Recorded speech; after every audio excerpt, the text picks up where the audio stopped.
The most interesting thing about this J.Lo controversy is that even 10 years ago, transplants weren't this entitled and emboldened. There was a time when transplants were sort of aware of the effects their presence was having on New York City for natives who have been there for generations.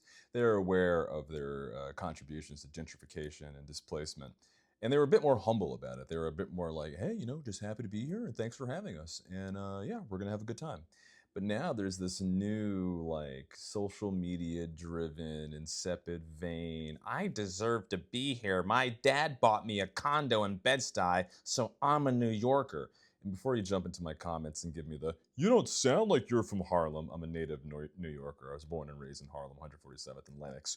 That's not what people in Harlem, the brochure didn't say there'd be light skins who dress and sound a certain way, so therefore I'm going to invalidate your point but not refute any of the good facts you're raising.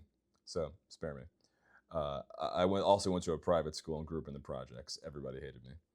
Um, but this new transplant, and look, they can have their little argument about, like, I've been here for 2 years, so I'm a real New Yorker.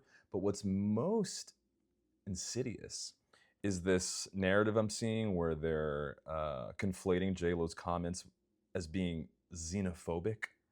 They're saying that a Puerto Rican woman, they're saying that her comments, that if you're not born in New York, that it's xenophobic and inferring that it's like a right wing talking point, which is to say that these Midwestern Chads and Beckys have gotten a fantastic PR firm to spin their displacement.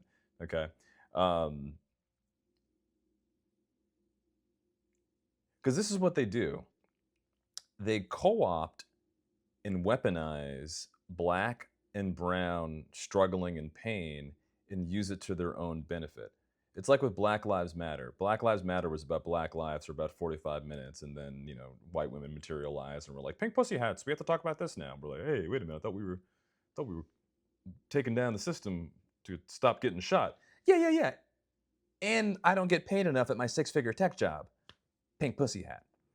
So they do that. They'll grab a black movement or problem and then kind of disco stew behind it to get there to benefit from it. And same thing here, by saying that J.Lo's comments are xenophobic, it kind of launders their white guilt as it relates to displacement. So if they're like, yeah, if it's xenophobic, which applies to immigrants from all over the country and me from Ohio, that's xenophobia. So they're good. They are good. They're getting good. Hooah! Um, so again, look deeper. It's the new New York. It's the Mamdani New York. Mamdani has served as, again, a launderer of white guilt. If you vote for the guy who went to a private school who espouses all this, democratic socialism shit, if you vote for him, you're not the problem anymore. You're not complicit in displacement. And these are the same people who very likely are raising attention and very concerned and yelling and screaming in Washington Square Park about displacement and colonization in another part of the world. But when it comes to displacement and colonization right here in our own hometown, oh, no, that's different. No, J-Lo's xenophobic. No, I'm not a displacer. I'm not a colonizer. What they're doing over there in the desert, that's colonization and displacement. What I'm doing in Bed-Stuy and Harlem, no, no, no, I'm allowed to be here because if you say I'm not, it's xenophobic, Puerto Rican woman J.Lo. So it's a fancy game they're playing, and you know,